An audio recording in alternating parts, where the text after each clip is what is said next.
One strategy that I've found to be helpful for making myself more approachable to students is starting off the first assignment in my courses as a personal inventory. I'm basically providing students with an opportunity to tell me about their background experiences, their interests, their reasons for taking the course, even some things like what they're reading or what they're watching, what they're listening to.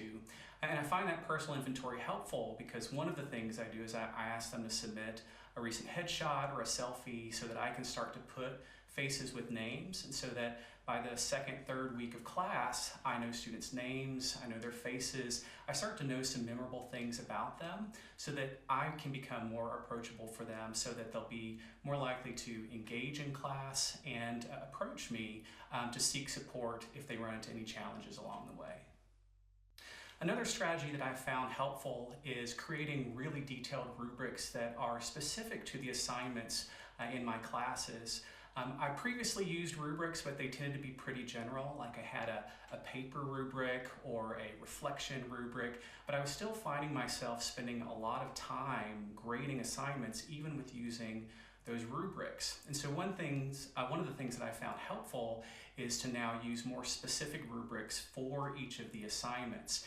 And I know it might seem like putting in a lot of time to designing a rubric may not seem like a good use of time. Like even if it's 2 hours developing a rubric, that sounds like a lot. But if you think about it, if you're grading 25 papers and you're only spending 5 minutes per paper, that's 2 hours right there. And so creating a really useful, really detailed rubric can be a way to help alleviate some of that time that you normally be spending grading assignments.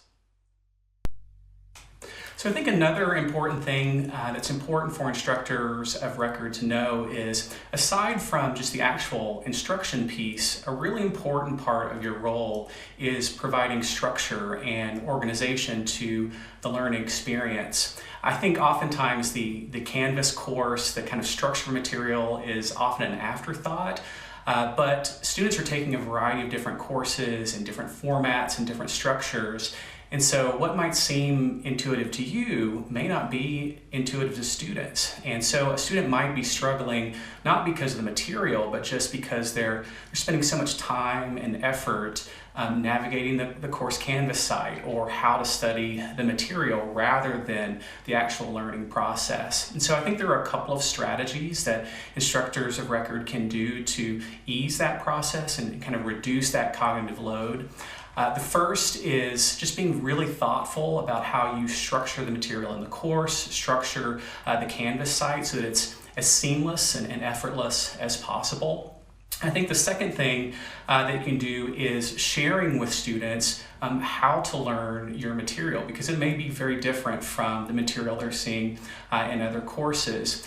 In most of my courses, I will put together a brief video or maybe a page on the Canvas site that goes through some study strategies, maybe some misconceptions that students have about learning. So for example, we talk about learning styles and the myths associated with that versus things like retrieval practice, like how things like flashcards can really enhance the learning experience. So I think there are things that, besides the actual teaching, that you can do to help students with navigating how to learn to make their learning process as effortless as possible.